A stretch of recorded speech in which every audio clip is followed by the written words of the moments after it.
Kohistan mega corruption scandal سے متعلق خیبر پختونخوا حکومت کی جانب سے قائم انکوائری کمیٹی نے اپنی رپورٹ تیار کر لی ہے۔ انکوائری کمیٹی کی رپورٹ 3 صفحات پر مشتمل ہے۔ محکمہ مواصلات اور تعمیرات کے انتظامی نظام پر سنگین سوالات اٹھائے گئے ہیں۔ کمیٹی نے نشاندہی کی ہے کہ محکمے کے اندر تقرری اور تبادلوں کے لیے کوئی معیاری پالیسی موجود نہیں ہے۔ کرپشن کے میگا سکینڈل کی انکوائری رپورٹ سے متعلق مزید جانتے ہیں سنو نیوز پشاور کے بیورو چیف یاسر حسین سے۔ جی یاسر، آگاہ کیجیے گا۔ جی دیکھیں، اس رپورٹ میں باقاعدہ اب ایک محکمے کو ہی مورد الزام ٹھہرایا گیا ہے، وہ ہے محکمہ CNW کہ جو ہے ان کے کمزور انتظامی نظام کے باعث جو ہے کوہستان میگا اسکینڈل جو ہے یہ پیش آیا ہے۔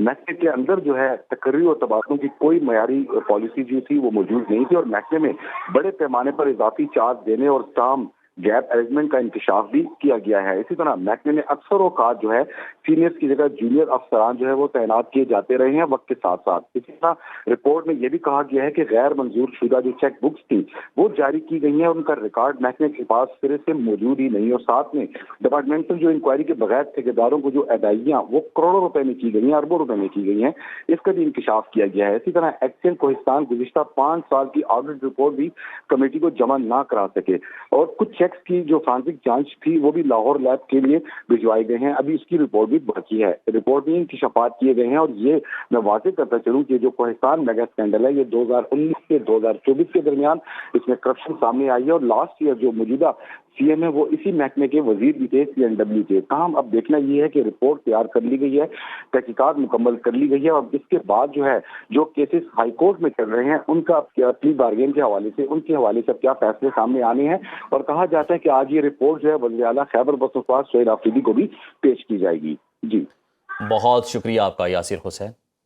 خیبر پختونخوا میں افغان باشندوں کو برتھ سرٹیفکیٹ جاری کیے جانے کا انکشاف ہوا ہے۔ صوبائی حکومت معاملے پر متحرک ہو گئی، ذمہ داران کے خلاف کارروائی کا آغاز کر دیا گیا ہے۔ افغان شہریوں کو برتھ سرٹیفکیٹ جاری کرنے کے معاملے پر ولیج کونسل کے چیئرمین اور سیکرٹری کو ذاتی حیثیت میں طلب کرنے کا فیصلہ کر لیا گیا ہے۔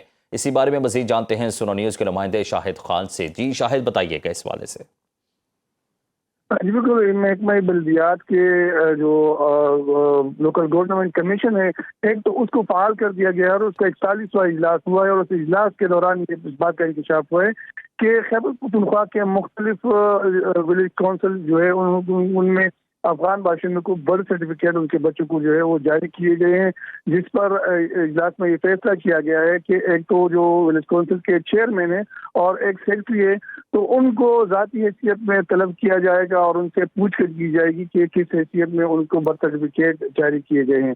اس کے ساتھ ساتھ مزید بھی کچھ فیصلے ہوئے ہیں، جس میں ایک جو ملاکنڈ کا ایک ولیج کونسل ہے ان کے چیئرمین کو طویل غیر حاضری پر ان کو ہٹائے جانے پر غور کیا جا رہا ہے۔ اسی طرح ایک ولیج کونسل کے جو چیئرمین ہیں ان کے خلاف کرمنل کیسز ہے، تو ان کی بھی محکمانہ انکوائری کا فیصلہ کیا گیا ہے، اور اس بات کو واضح کیا گیا ہے کہ جو بلدیاتی کمیشن ہے یا جو لوکل گورنمنٹ کمیشن ان کو مسلسل فعال رکھا جائے گا، اور اختیارات کی جو نچلی سطح تک منتقلی ہے ان کو یقینی بنایا جائے گا۔ جی بہت شکریہ آپ کا شاہد خان۔